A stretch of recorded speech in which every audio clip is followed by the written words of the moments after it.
I saw Predator Badlands this past Friday night. It was the first big tentpole style film in about a month since Tron Ares, so I was glad to see another blockbuster on the big screen again. If you include the Alien vs. Predator films, it's the seventh theatrical Predator film, and I believe the ninth overall if you include some of the recent streaming stuff. I gotta admit, I've never been the biggest fan of the series. I mean, the concept is fine enough for a one-off film, but 9 films? I don't know about that. Especially when it's had its share of subpar installments, and I'm being nice when I say that. But this is yet another franchise that falls into the category of what the that's owned by Disney. Now, I had given up on the Predator franchise after Fox's 2018's The Predator, which I did see in theaters, regrettably. So I hadn't seen any of the recent streaming movies on Hulu from Disney. When the trailers for Predator Badlands would pop up in the theaters, I just thought, does anyone really care about this franchise in that kind of way anymore? Upon finally and recently checking out 2022's Prey and this year's animated film Predator Killer of Killers, I realized maybe there is something still worthwhile for this franchise after all. I saw Predator Badlands on Friday night in Dolby in what was a decent crowd in there when it came to the audience. In Predator Badlands, a young predator warrior named Dek journeys to a Badlands planet to kill a creature and bring honor to his family. Even though this is the 7th or 9th Predator film, depending on which films you're counting, this is a standalone sequel, meaning you don't have to have seen any of the other Predator films to understand or enjoy this one. It's actually more important to have an understanding of the Alien franchise, but more on that later.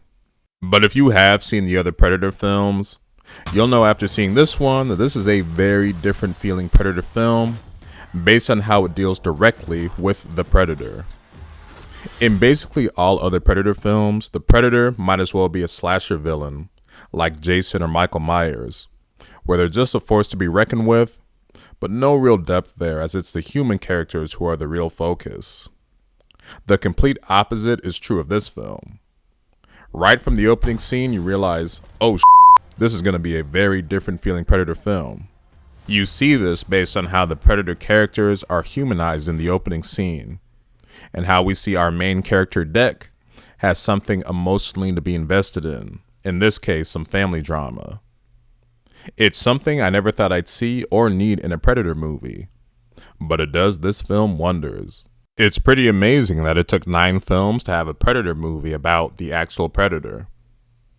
What's nice about the adventure aspect this time around is how it takes place on a distant planet in the far distant future. 2010's Predators had an alien planet setting, but it was all essentially generic Earth-looking forest, so it might as well have been set on Earth. Here, it feels like an alien planet, albeit pretty similar looking to Pandora from Avatar, but nonetheless, it was a nice setting with some cool alien set pieces and creatures. The consistent alien setting and creatures means there's a lot of visual effects here, but the movie consistently looks great. Speaking of Alien, this film is notable, at least to my knowledge, being the first Predator film since AVP Requiem to tie into the Alien franchise. Here they mention the Weyland Company directly, and you have a synth droid in there named Thea who Dek encounters. This character was just so lovable in her charming personality and natural humor. Well, good luck with your journey. Elle Fanning was just awesome in this role, and she was good as her droid sister Tessa, who was very different in personality than Thea, but that made for a cool contrast between the two sisters and the performance in general. No doubt though, the most notable thing about this film for me here, and for others likely, is how this movie really does feel like Disney's Predator. And I'm not just referring to the fact that it's PG-13, but I mean just a lot of filmmaking touches that remind you of a Disney animated adventure. A lot of the humor feels that way, but you have cute animal sidekicks. Some of the story beats are straight up Disney and Pixar light. Hell, you even have a Disney princess in there, as Elle Fanning was Aurora in the Maleficent movies. With Dek and her, it might as well be Beauty and the Beast. While that might sound like weird additions for a Predator movie, I felt it naturally elevated the fun and just quality of the film. It's where having seen the previous films does elevate this one, because you watch the different things this movie is doing, and I just felt, wow, I'm having a genuine feeling of fun and enjoyment watching a Predator movie. And most importantly, caring about the characters. A lot of the times in the films like Predator 2 or the AVP films, I couldn't give a who lived or died. For the record, the PG-13 rating didn't end up being an issue here, because even though there's plenty of slice and dice type sequences, it's not humans getting slashed, which gives them the clearance to get pretty graphic, yet still get a PG-13 rating. From what I've seen with movies, you can get as graphic as you want with robots, synth droids, or even animals, and yet still get a PG-13 rating. This movie just had the character development and heart I didn't realize you could have in a Predator film. I found myself being wowed by the depth they gave to Deck. Just some of the revelations he came to, and his relationship with Thea. Her own character growth was very nice as well. Hell, even the creatures had some nice story development and a nice twist towards the end of the film.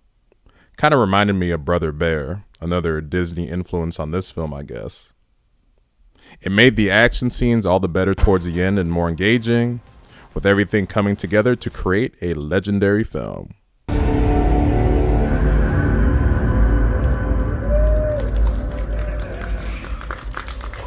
I was beyond surprised with this movie. I just thought all around it was very impressive.